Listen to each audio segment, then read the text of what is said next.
Bore da, dyma'r myfyrdod ar gyfer Chwefror y 40. Gair o weddi. O dad, helpa ni fwynhau'n myfyrdod y bore yma. Fwynhau a gweithredu ar neges dy air.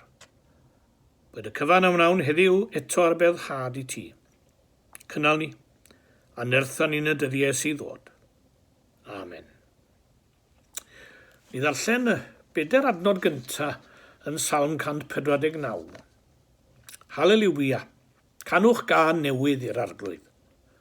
Rhowch foliant iddo yn y gynulleidfa o'i bobl ffyddlon. Boed i Israel lawenhau yn eich rhywr. Boed i blant Sion gael ei gwefreiddio gan ei brenin. Boed iddyn nhw ei addoli gyda dawns ac ar y drwm a'r delyn fach. Achos mae'r arglwydd wrth ei fodd gyda'i bobl. Mae'n gwisgo'r rhai sy'n cael ei gorthrymu gyda buddigoliaeth. A dwi'n cymryd cymal o'r 4 adnod yna o Salm 149 fel testyn.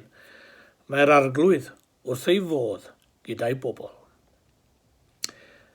Fe'n cynlluniwyd ni gyd o'r dechreuad ar gyfer rhoi pleser i Dduw. O Duw yno adeg yn genedigaeth, y tyst anweledig yn gwenu. O Duw yn ymfalchio ein bod ni wedi cael yn geni. Oedd wedi'n creu o ddewis. Doedd dim rhaid iddo'n creu wrth gwrs. Mi ddylai'n bywyd a'r ffordd i ni yn byw yn bywyd, ddod â boddhad i Dduw. A pan fyddwn ni wedi deall hynny'n iawn, fyddwn ni byth yn teimlo'n anigonol ac yn dda i ddim. Os yw Duw yn gweld ni'n bwysig, beth yw'r ots? Beth yw barn pobl eraill? Meddai Paul yn ei lythyr at yr Effesiaid. Hyd yn oed cyn i'r byd gael ei greu, cawson ni'n dewis ganddo i fod mewn perthynas â'r Meseia ac i fod yn lân a di-fai yn ei olwg. Yn ei gariad, trefnodd Duw ymlaen llaw i ni gael ei mabwysiadu i'w deulu. Un o'r roddion mwyaf Duw i ni yw'r gallu fwynhau pleser. Mi roddodd 5 synwyr i ni ar gyfer hyn. Mae am i ni fwynhau yn hunain. Dyna pam y creodd Duw ni ar ei ddelw ei hun. Mae'n hawdd anghofio bod gan Duw emosiynau hefyd. Mae'n cydymdeimlo, mae'n galaru, yn cenfigeni, yn gwylltio, ac yn teimlo trueni, tristwch a thosturi, yn ogystal â hapusrwydd a bodlonrwydd. Mae Duw yn mwynhau pleser fel ninne, ac i ni'n rhoi pleser i Dduw wrth addoli. Gwrandewch ar eiriau adnod 11 o Salm 147. Y bobl sy'n ei barchu sy'n plesio'r arglwydd. Y rhai hynny sy'n rhoi gobaith yn ei gariad ffyddlon. Mae addoli yn dod yn naturiol i ddyn. Mae'r awydd yna ynom o'r cychwyn, wedi rhoi yno gan Dduw. Os nad yw dyn yn addoli Duw, fe fydd yn darganfod rhywbeth arall i'w addoli. Ac yn anffodus, mae'r rhai sydd yn y diwedd yn addoli nhw'i hunain. Fysen ni'n tybio fod rhywun fel Donald Trump yn syrthio mewn i'r categori yna. Mi ddylai pob un ohonom anelu ym mhob gweithred a troi gwen ar wyneb Duw. Beth sy'n gwneud i Duw wenu felly? Gwnewch beth sy'n plesio'r arglwydd. Meddai Paul yn ei lythyr at yr Effesiaid, ac esiampl wych o hyn yn y Beibl yw hanes Noa. Yn nyddiau Noa, roedd cyflwr moesol y byd yn ddifrifol, morally bankrupt byddai disgrifiad y Sais. Pawb yn byw mwyn plesio ei hunan ac wfft i Dduw. Dwi ddim yn siŵr sut i chi'n teimlo wrth glywed y geiriau yna wrth feddwl am yn byd ni heddiw, ond dwi'n teimlo'n anghyfforddus iawn. Yng nghyfnod Noa, doedd neb am blesio Duw, ac fe siomwyd Duw yn fawr. I'r fath raddau, fel ei fod yn dyfaru creu dynoliaeth ac yn ystyried ei difa am byth. Ond roedd un dyn yn gwneud i Dduw wenu.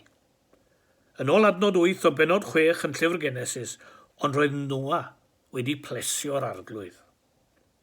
Mae'r boi yma roi pleser i mi, meddai Duw. mi na i ail gychwyn y cyfan gyda'i deulu fe. Rydych chi a fi yn fyw heddi, oherwydd fod Noa wedi plesio Duw.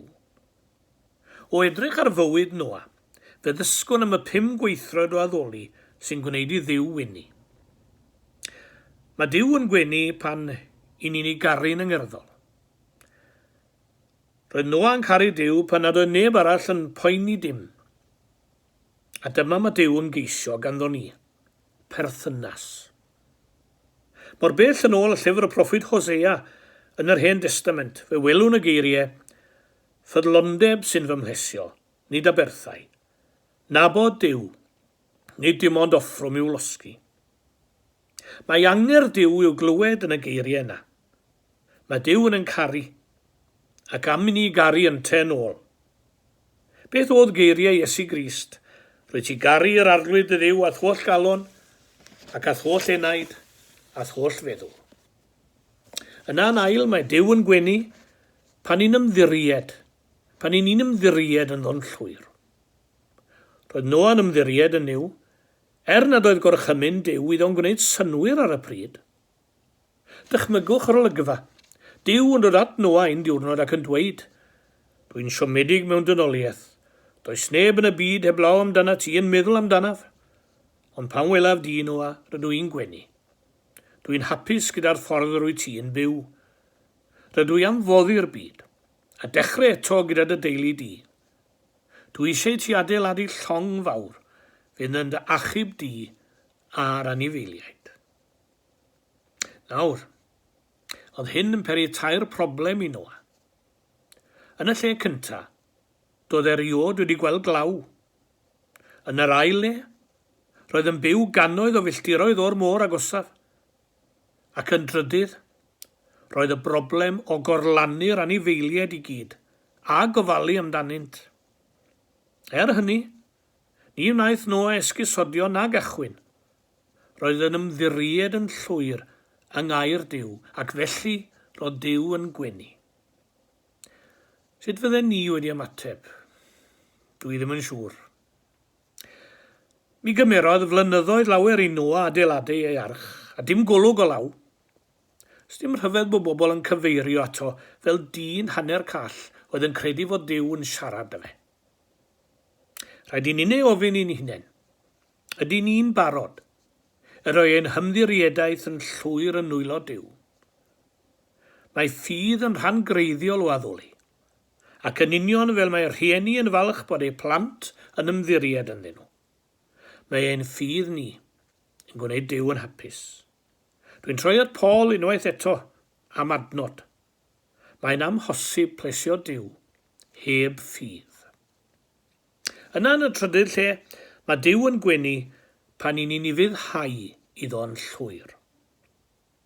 Roedd arbed yr anifeiliaid a chwblhau y fath brosiect enfawr yn golygu fod yn rhaid i Noa i fyddhau yn llwyr i orchmynion Duw ac i'w gyfarwyddiadau wrth adeiladu'r arch.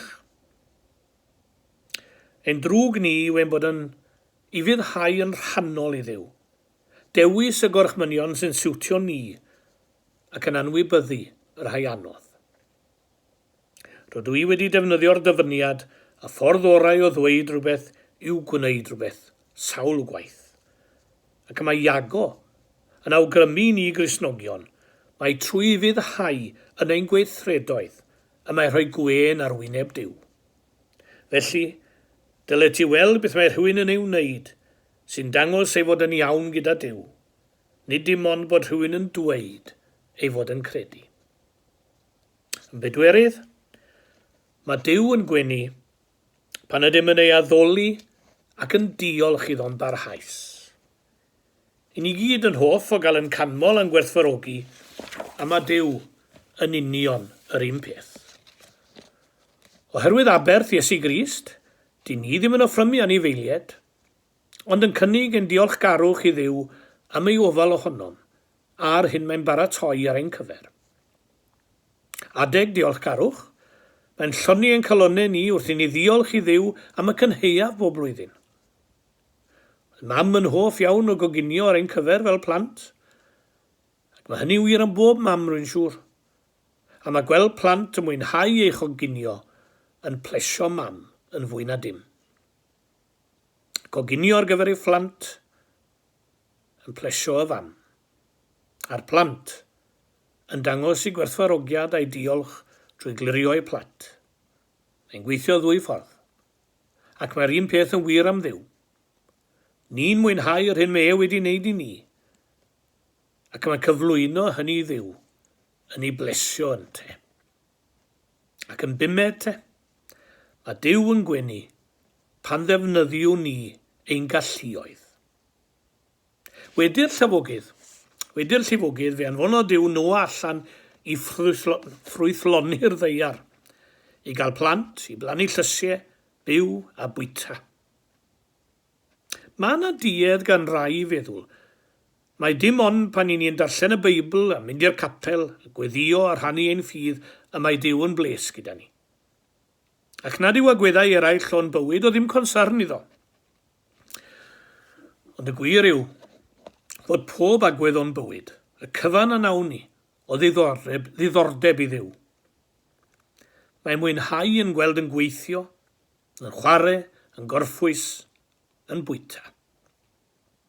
Mi all pob gweithred ddynol ar wahân i bechod gael ei chyflawni boddhau Duw o'i gwneud gyda'r agwedd iawn, agwedd o addoliad. Mae Duw fel rhiant balch yn mwynhau ein gweld yn defnyddio ein talentau, ym mha faes bynnag ac ym mha ffordd bynnag. Fe roddodd Duw dalentau gwahanol i bob un ohonom, ar bwrpas, mwyn mwynhau bywyd pob un ohonom. Fe ddoniodd rhai gyda gallu athletaidd enghraifft, a rhai gyda'r gallu ddadansoddi. Fe allwch fod yn ddawnus mewn mechanics, mathemateg neu gerddoriaeth, a 1000 o sgiliau eraill. Allwch chi ddim plesio Duw trwy guddio eich talentau a'ch doniau, nag wrth geisio efelychu rhywun arall. Fe fyddwch yn plesio Duw wrth fod yn chi. Cofiwch hynna. Mae geiriau Eric Liddell, yr hedwr Olympaidd yn y ffilm Chariots of Fire, yn ddiddorol. I believe God made me for a purpose, but he also made me fast. And when I run, I feel God's pleasure. Rhaid i ni ddefnyddio y hyn a roddodd Duw i ni.